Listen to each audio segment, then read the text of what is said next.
शहापूरमधील RS Damani इंग्रजी माध्यमाच्या शाळेच्या टॉयलेटमध्ये रक्ताचे डाग आढळल्यानंतर शाळा प्रशासनाने 14 ते 15 वयोगटातील सुमारे 10 ते 12 विद्यार्थिनींना संशयाच्या आधारे जबरदस्तीने अंगावरील सगळे कपडे काढण्यास भाग पाडून तपासणी केली। हा प्रकार शाळेतील मुख्याध्यापिकेच्या उपस्थितीत झाला असल्याची माहिती समोर आली आहे।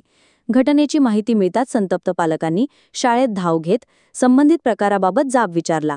शाळेच्या शिक्षकांनी विद्यार्थिनींना मासिक पाळी या नैसर्गिक प्रक्रियेबाबत योग्य समज देण्याऐवजी त्यांच्यावर संशय घेत सार्वजनिकरित्या अपमानित केले असा आरोप पालकांनी केला आहे। शाळेच्या इयत्ता 5वी ते 10वीतील विद्यार्थिनींची या प्रकारे तपासणी केल्यामुळे त्या मानसिक धक्क्यात आहेत असे पालकांचे म्हणणे आहे। शाळेच्या प्रशासनावर कडक कारवाई होईपर्यंत शांत बसणार नाही अशी ठाम भूमिका पालकांनी घेतली आहे। त्यांनी पोलिसांत गुन्हा दाखल करून संबंधितांवर तात्काळ अटक करण्याची मागणी केली आहे। या प्रकारामुळे काही काळ शाळेत पालक आणि शालेय प्रशासन यांच्यात गोंधळ झाला। सर्व पालक एकवटले असून त्यांनी RS दमानी स्कूलच्या प्रिन्सिपलांवर जोपर्यंत गुन्हा दाखल करून त्यांना अटक होत नाही तोपर्यंत इथून हलणार नाही अशी भूमिका घेतली होती। दरम्यान या प्रकरणी मुख्याध्यापिका, 2 ट्रस्टी यांच्यासह 4 शिक्षिका आणि शिपाई यांच्यावर पोक्सो कायद्याअंतर्गत गुन्हा दाखल करण्यात आला आहे। एका नामांकित शाळेत मुलींना अशा प्रकारे विवस्त्र केल्याने परिसरात खळबळ उडाली आहे।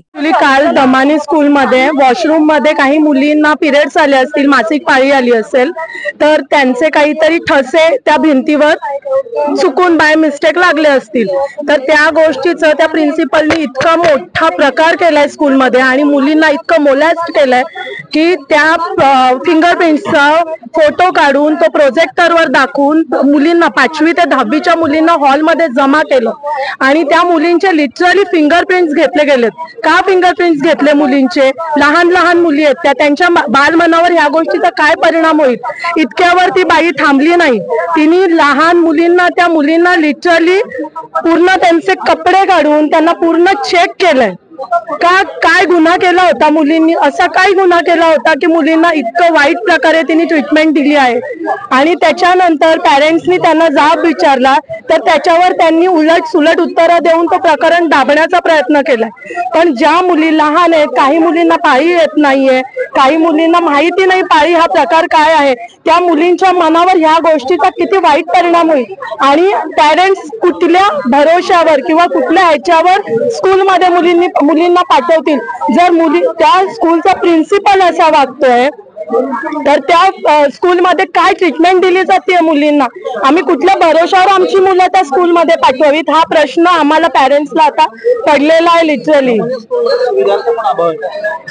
सुविधांचा अभाव म्हणजे तिथे कुठल्याही पॅड डिस्पोजेबल किंवा पॅड्स उपलब्ध होतात त्या मशीन्स तिथे अवेलेबल नाही आहेत। तिथे पाण्याचा अभाव आहे, तिथे म्हणजे जी स्वच्छता केली जाते ज्याच्यासाठी आम्ही आमच्या खिशातले पैसे वापरतो, घालवतो, त्या सुविधा तिथे नाहीयेत। मुलांना तिथे कुठल्याही प्रकारचा क्लिनिनेस नाहीये आणि प्रचंड फी आकारली जाते। आम्हाला नाही दिली तर लिटरली आम्हाला मुलांचे पेपर्स दाखवले जात नाहीत। आता आमची अशी डिमांड आहे की एकतर त्या बाईला 5 दिवसाची पोलीस कोठडी झाली पाहिजे प्रिन्सिपलला।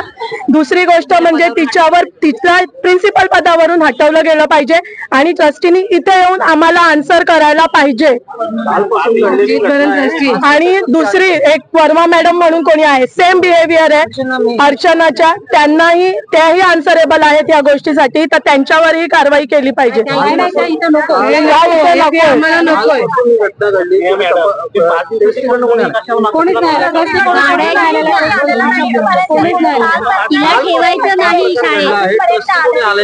अजूनपर्यंत ट्रस्टी तर आलंच नाहीये सर। ट्रस्टी आमचा फोन सुद्धा घेत नाहीयेत, ट्रस्टी आम्हाला आन्सर करत नाहीयेत आणि आता आम्ही कंटिन्यू फोन करतोय तर ट्रस्टींनी त्यांचा मोबाईल स्विच ऑफ केलेला आहे। त्यामुळे आम्ही आता कोणाकडे आम्ही न्याय मागायला कोणाकडे जायचं? पोलीस स्टेशनला बाईला बसवलेलं आहे पण आम्हाला तिची कस्टडी हवी आहे। ती जर बाहेर निघाली तर मग आमची मुलं सुरक्षित नाही आहेत सर। आणि माझं बाकीच्याही पॅरेंट्सला आव्हान आहे ज्यांची मुलं आहेत, आता माझाही मुलगा आहे, माझी मुलगी नाहीये, पण माझं बाकीच्या पण पॅरेंट्सला आव्हान आहे की त्यांनी सुद्धा आम्हाला इथे साथ दिली पाहिजे। आज मुलींच्या बाबतीत झाले, उद्या आमच्या मुलांच्या बाबतीतही होऊ शकतात या गोष्टी।